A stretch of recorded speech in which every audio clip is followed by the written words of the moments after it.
जय जगन्नाथ सामने पाइपिटर क्लास को समस्त की स्वागत। ओके आज हम जाना पाइपिटर ओडी आईडी सीएफ विषय। ओडी कौन, आईडी कौन, सीएफ कौन, एनपीएस कौन, ये विषय आम जाना है। तो अब चलो स्टार्ट करवा। ओडी रो फुल फॉर्म कौन? आउटर डायमीटर, आउटसाइड डायमीटर एपरी भी कहीपर। आईडी रो फुल फॉर्म कौन? इनसाइड डायमीटर, इनर डायमीटर जमती भी कहीपर कि इनसाइड डायमीटर आउटसाइड डायमीटर कौन से तुम बुझा पड़ो। आउटसाइड डायमीटर हूँ ये चित्रटा तुम देख। आउटसाइड डायमीटर बाहर साइड रू बाहर side outer side diameter. Inside diameter ये व्यूटा देख भीतर ये वाल थिकनेस भीतर पर्यटन ये वाल थिकनेस भीतर माने भीतर साइडटा मेजरमेंट कर। ओके गला। नॉमिनल पाइप साइज माने NPS shortcut. Nominal pipe size क्या कहते अमेरिकन स्टैंडर्ड। एटा अमेरिकन स्टैंडर्ड माने मेजरमेंट आर इंचेस रे होची।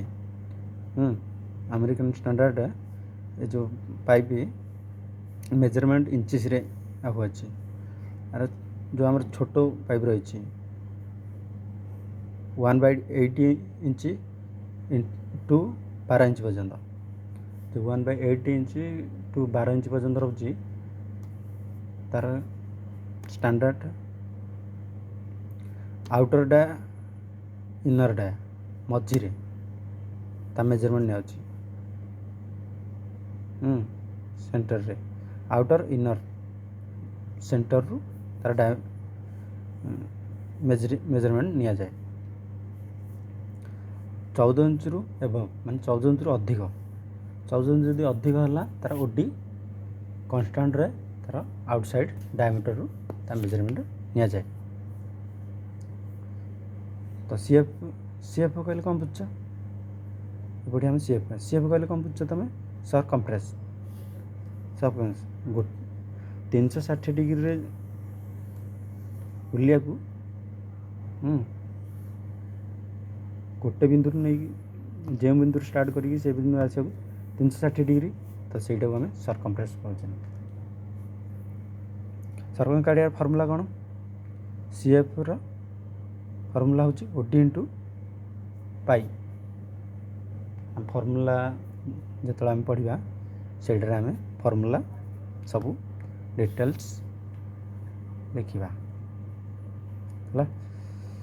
आ गोटे स्क्रीनशॉट नहीं जो पढ़ भल जोड़ा आसुनी मत कमेंट करियो। ओके जय जगन्नाथ रही।